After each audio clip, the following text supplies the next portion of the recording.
don't think Donald Trump is all bad. And that's not saying he's good. I think there is this kind of polarisation of coverage. Bad versus good. But a very bad defence for Donald Trump is to say he's not all bad. It's like, yeah, he probably isn't all bad. He's not some kind of greater evil. That doesn't make him good. It doesn't mean that he's automatically, you know, oh, we found a few good things. Oh, okay, he's a good guy. Just as, oh, we found a number of bad things, probably more than a few bad things. That doesn't make him evil. Some of the things that he says, which are quite awful, in terms of context, in terms of those values, they are pretty bad. You could argue evil, a secular evil, not a religious one.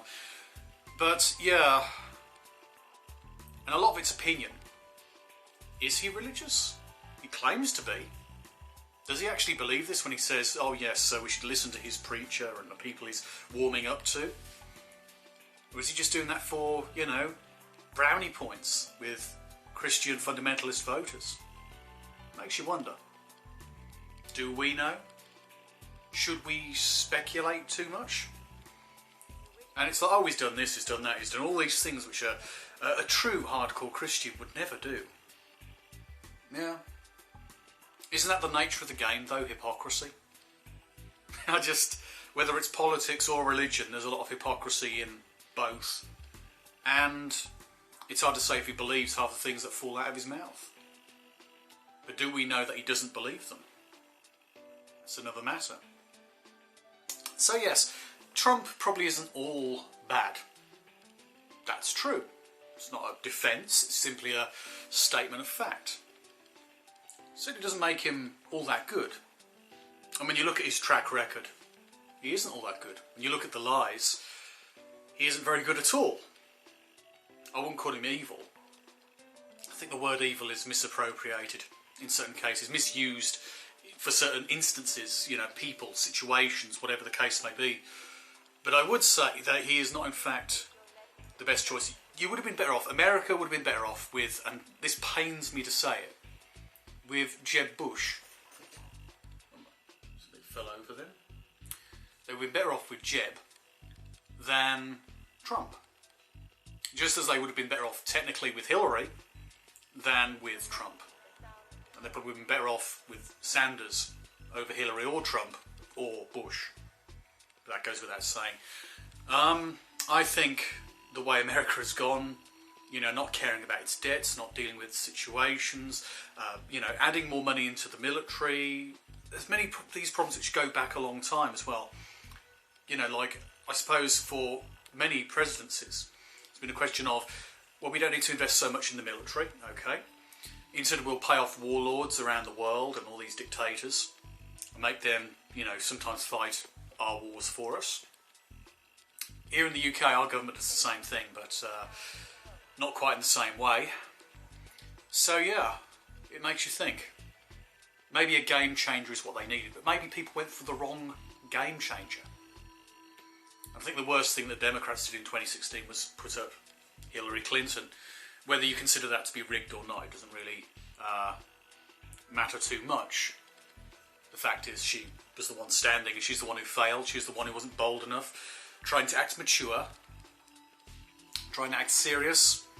The intellectuals candidate, and you've got Trump, just a blowhard with his, you know, ignorant tirades, and it just seems pathetic. Seems pathetic. And 2020, the election in 2020, I've been predicting for a long time Trump will stay. I was hoping a couple of years ago he wouldn't, but about then I thought, no, he's going to get through this. And he's going to get, you know, the 2020 he's going to stand, and he's going to win. And I'm not sure how it's going to work out for the election afterwards in 2024. But my opinion is, I don't think Joe Biden's a great choice if he does end up becoming the candidate for the Democrats. If he doesn't, that's probably for the best. If they have someone who can actually go toe-to-toe with Trump and bring, you know, hard facts in the right way, Trump will be out on his ear. But I do not believe the Democrats are going to deliver that. And it sounds like, from some of the statements being made, there's a lot of bitterness in the Democrats. You know, both caused by and towards Bernie Sanders. And a lot of it's coming from Elizabeth Warren, and a lot of it's around her as well, a lot of it around Biden, some of his statements back in the day. The progressive wing of the Democratic Party are almost certainly going to ensure that the Republicans stay in. Or should I say the Republican president stays in power. So there is a problem with that.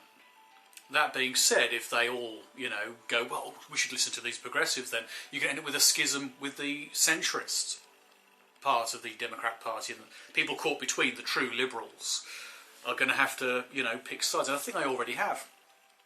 I would say the establishment have picked a side. They know where they stand. And a great many people within that party know where they stand. And they know if they want to win, they can't simply placate to a relatively small, not a tiny, but a relatively small, a minority group within the actual electorate. So if they placate to this progressive view of politics, they'll probably lose a lot of backers. They'll have to rely on a lot of people giving donations. It could work. But it's going to be a big risk. And it probably will consolidate some democratic strongholds and things of this kind. But could be enough to turn the tide in a great many states where change, is perhaps demanded, desired. But there's also a lot of people who don't want to go too far. In which case a moderate like Biden would be the obvious choice. But if he hasn't actually got the ability to fight back against Trump, which is debatable, I don't know if there will be some grand victory. It's more likely, as I've thought, that Trump will remain in. He'll win 2020, and yes, he will hand over power to himself. Well done, Mr. Trump. Oh, it's quite all right, Mr. Trump, and so on and so forth. And that will be the status quo, and it'll be the situation we have to deal with for the next 4 years. Obviously Trump is wrong on a lot of things. The environment being the most obvious one. Him and his party and the media wing that cling to his party, or largely to his party, they are boldly wrong on a great many things, and the best they can do in terms of their defence for their positions is to point out where someone's made a stupid statement, or someone's made a claim which is slightly off, or someone's made a overstated point, not necessarily published but just stated. Someone's made a comment somewhere, and yeah. Whereas the Republicans themselves and their associated media, they're basically, blatant about it. You don't even need to delve. You don't need to delve like going back a few years into someone's Twitter to expose them as being a bigot or a fraud. That's the big difference. With a lot of these hardline right-wing people with a lot of connections that would, in any other country, would be pretty much called corruption in any other first world developed nation. It would be called corruption, but America, different rules. Lots of money knocking around, and also the implication, hey, if you don't, if you don't play ball by us, we'll back the other guy. And that can be, a disastrous state of affairs.